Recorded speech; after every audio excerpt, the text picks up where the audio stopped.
se origina en el núcleo externo rico en hierro. Nuestra próxima parada a 2.897 kilómetros de profundidad. Aquí la temperatura es de 4.427 grados, suficiente para superar la presión rígida y fundir el hierro. A medida que se mueve, el hierro fluyente genera electricidad. Los científicos denominan esto como el efecto dínamo. El efecto dínamo consiste en generar campos magnéticos a partir del movimiento.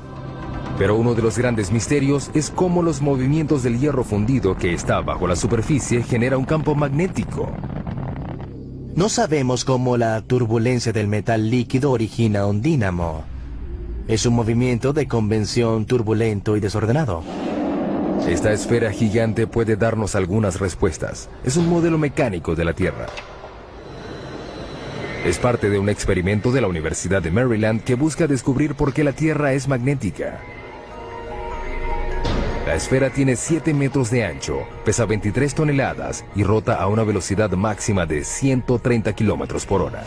Tratamos de obtener velocidades tan altas como sea práctico, para así intentar simular las condiciones del planeta.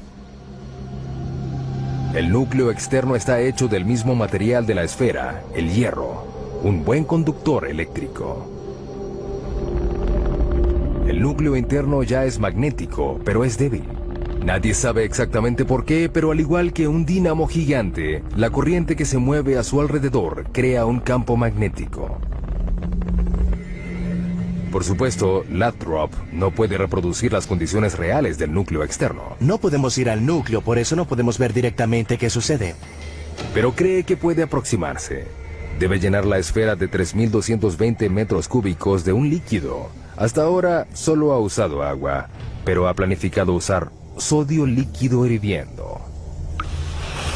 El sodio es inflamable, debemos manejar los riesgos de incendio con cuidado. Pero es lo único aparte del hierro fundido que puede hacer el trabajo.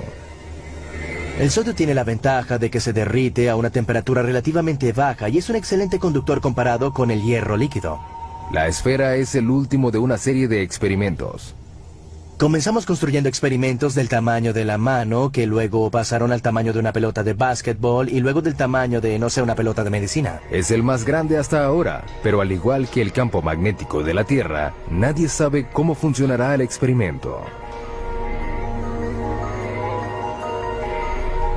Ninguno de los experimentos previos generaban su propio campo magnético. Ahora tenemos todos los ingredientes que se necesitan para un dinamo.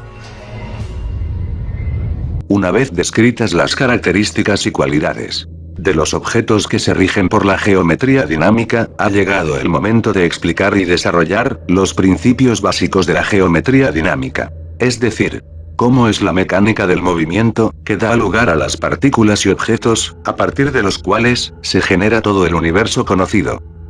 Lógicamente, dicho movimiento no es el que hemos estado mostrando a lo largo de este documental. No es tan simple, ni tan evidente como eso. Aunque tampoco es mucho más complicado. Dicho movimiento, es en realidad un movimiento compuesto, que puede descomponerse en dos movimientos simples. Supongamos una esfera dividida en meridianos y paralelos. Para describir el primer movimiento, vamos a hacer que nuestra esfera gire alrededor de su ecuador. De manera que estaría realizando un movimiento muy parecido al que realiza la mayoría de planetas y estrellas conocidas. En segundo lugar, vamos a hacer que nuestra esfera gire alrededor de uno de sus meridianos. En nuestro caso, utilizaremos el que tenemos justo en el centro de la imagen. Por ejemplo, si ahora unimos los dos movimientos, nuestra esfera realizará un giro alrededor de su ecuador, al mismo tiempo que realiza un giro alrededor de uno de sus meridianos. De manera que su ecuador describirá un círculo que recorrerá toda la superficie de la esfera en una sola vuelta. Y como el campo de fuerzas de los objetos dinámicos se concentra justamente en su ecuador, dicho objeto creará un campo de fuerzas totalmente esférico, al que denominaremos omniesfera. Pero cuidado, la omniesfera no es un objeto. Es un campo de fuerzas esférico, creado simple y llanamente, a partir del movimiento. De manera que todo objeto, ya sea natural o creado artificialmente, que produzca o reproduzca dicho movimiento, automáticamente adquirirá las cualidades de los objetos, que se rigen por la geometría dinámica. Lo que quiere decir, que si fabricamos una esfera de metal, con la suficiente masa, y le imprimimos un movimiento de rotación como el señalado, con la suficiente velocidad, podremos observar cómo se transforma en un objeto, con todas las características y cualidades de los objetos dinámicos. Por lo que creará un campo de fuerzas a su alrededor, y su temperatura interna descenderá. El movimiento genera fuerzas, y dichas fuerzas generan elementos con la apariencia de partículas, puesto que la partícula elemental, los nucleones y los átomos no son sino elementos creados a partir de fuerzas, las cuales han sido generadas mediante el movimiento. Los átomos, a su vez, se unirán entre ellos mediante las fuerzas que generan, y crearán estructuras, que identificamos con el nombre de materia. Es decir, que dichas fuerzas generan formas geométricas, formas tridimensionales. De manera que a partir de dichas fuerzas, y de dichas formas, se crea el espacio-tiempo, que no es sino la base de aquello que denominamos como realidad. Pero el movimiento no crea cualquier tipo de forma, no crea formas al azar, sino que crea simetrías. Y la simetría juega un papel fundamental en el universo. ¿Pero qué es la simetría? Podríamos definir la simetría como el equilibrio armónico que consiste en reflejar la misma imagen, a izquierda y derecha, de un eje imaginario. Sin embargo, para una esfera no existe ni izquierda ni derecha, ni arriba ni abajo. Por lo que podríamos decir que una esfera tiene una simetría perfecta o infinita. ¿Y por qué es tan importante la simetría en el universo? Porque la simetría implica conservación. Es decir, que los objetos simétricos tienden a conservar sus cualidades y características. De ahí, leyes como la ley de la conservación de la energía. Incluso, existe una ley matemática, que establece que a cada simetría, le corresponde una ley de conservación. Sin embargo, los objetos simétricos no duran eternamente, puesto que los átomos, los planetas, las estrellas, y las galaxias, tuvieron un principio, y tendrán un final en el tiempo. Entonces, si existe una ley de conservación de las simetrías, ¿cómo es que se rompe dicha ley? La ley no se rompe, y la razón es muy simple. Porque el universo es cíclico.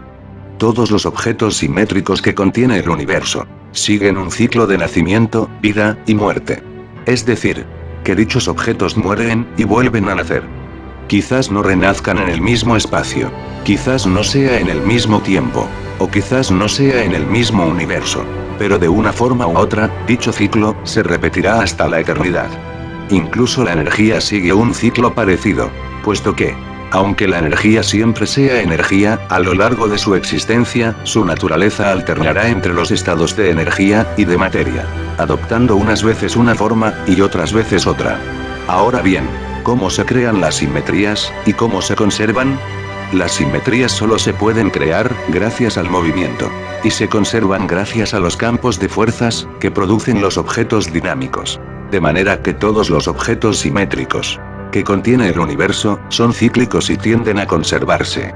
Pero si las leyes de la simetría afectan a todo el universo, quiere decir que afectarán tanto a los objetos, como a los seres vivos que contiene. Puesto que nosotros, los seres humanos, junto con el resto de los seres vivos, que habitamos este planeta, somos simétricos. ¿Pero de qué manera nos afectan? Primero, porque todos los seres vivos de la Tierra, seguimos el ciclo de nacimiento, vida y muerte. Y segundo, porque tendemos a conservarnos. Pero como no tenemos un campo de fuerzas que nos proteja, la naturaleza nos ha dotado de algo de sobra conocido por todos nosotros. El instinto de conservación, también llamado instinto de supervivencia. Y todo esto tiene, y mucho que ver, con el símbolo del infinito. Puesto que el símbolo del infinito es una figura geométrica, a su vez, es una figura simétrica. Y por último, su entrelazado, representa los ciclos que se persiguen hasta la eternidad. De manera que si realizamos un recorrido sobre la figura de dicho símbolo, podremos ver cómo hay un punto central, que divide ambos lados, desde el cual, podremos iniciar un recorrido en cualquiera de los dos sentidos, lo que nos llevaría al punto de partida, donde acabaríamos nuestro camino, o un ciclo. Pero si continuamos nuestro recorrido, comenzaremos un nuevo camino.